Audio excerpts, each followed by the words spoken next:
నీ పూర్తి పేరు బూడిద హర్ష. లోపల 38వ డివిజన్ నుంచి పోటీ చేయడానికి ఒక యువ నాయకుడు మన ముందున్నారు. తను హర్ష.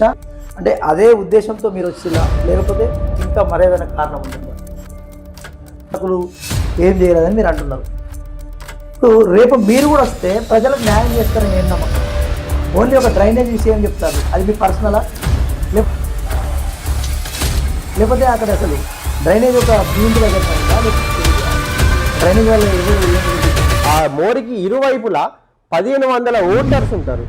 కనీసం వాళ్ళ సమస్య గురించి పట్టించుకున్న నాదులే లేరు. పోటీ చేసి కనీసం మళ్ళీ గెలిచిన తర్వాత ఇటు ముఖాన వచ్చిన దాఖలా లేవు. అసలు నాకు ఎందుకు ఇంత ఆవేదన ఉందంటే, ఆ మోరి కోసం నేను కొట్లాడితే నా పైన రోడ్లు బాగాలేదని ఎవరన్నారు? ఒకసారి మీరు వచ్చి చూడుండ్రి. వర్షాకాలం సింగరేణి నిధులతో రోడ్లు వేసి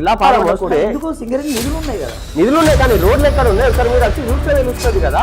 క్వార్టర్స్ బాగా ఉన్నాయి. వర్షాకాలం వస్తే బెడ్రూమ్లకి డ్రైనేజ్ నీళ్ళు వస్తాయి. స్వయంగా నేనే అనుభవించిన.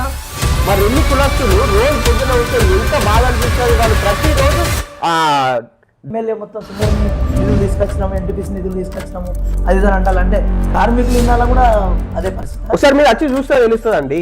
కులస్తులు మరి ఎల్లి కులస్తులు వాళ్ళు కూడా ఇవాళ సంక్రాంతి రోజు కూడా చూస్తే పండుగ జరపాల్సి కుటుంబంతో గడపాల్సిన సమయంలో వాళ్ళు వచ్చి డ్రైనేజ్ సాఫ్ చేస్తుంటే మాకు ఎంత మంచి కల్చర్ వేసింది. కార్మికులు మరి ఎప్పుడు దీని గురించి ప్రశ్నిస్తారా?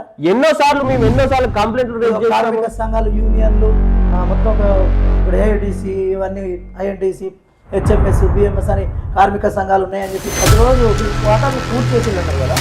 ఇప్పుడు మరి ఎన్నికల్లో కూడా కార్మికుల ఓట్లని అయినట్టే కదా. ఉద్యోగాలు ఎక్కడి అండి? పొద్దున్న లేస్తే ఆ OTP 5 pollution, daddy auto driver, నన్ను చదివించడమే గొప్ప విషయం. ఇంత చిన్న వయసు లోపలనే రాజకీయాలకు వస్తున్నాడు. మరి బస్తీ కోసం మనం కొట్లాడదాం. అవును, నేను పోటీ చేస్తా. ఎన్ని బెదిరింపులు వచ్చినా కానీ తలెగ్గలేదు. నా వెనుక నా బస్తీలు ఉన్నారు. స్థానికుని ఎన్నుకోవాలనే సంకల్పం